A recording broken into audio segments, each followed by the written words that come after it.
त्या सर्व नेत्यांना जी कुठली सत्ता आज आपली आहे या राज्यामध्ये ती मेंटेन करण्यासाठी ती सत्ता तशीच राहावी यासाठी त्या पक्षाचे प्रमुख नेते म्हणून त्यांना कदाचित ती गोष्ट थोडीशी जास्त महत्त्वाची वाटली असावी आणि हीच गोष्ट करत असताना कुठेतरी मेन विषयाकडे लक्ष न जाता दुसऱ्याच विषयाकडे त्यांचं लक्ष गेल्यामुळे कदाचित काकींची इच्छा नसताना सुद्धा शपथविधीला सुद्धा काही प्रमाणात घाई ही त्यांच्याकडनं तिथं झाली।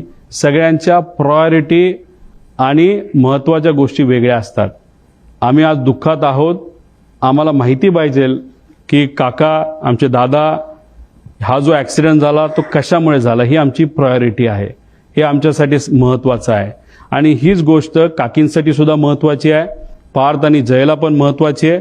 पण ह्या नेत्यांना काय महत्त्वाचं आहे हे मी सांगण्यापेक्षा गेल्या 13 दिवसामध्ये लोकांनीच बऱ्याच काही गोष्टी तुमच्या माध्यमातून बघितलेल्या आहेत।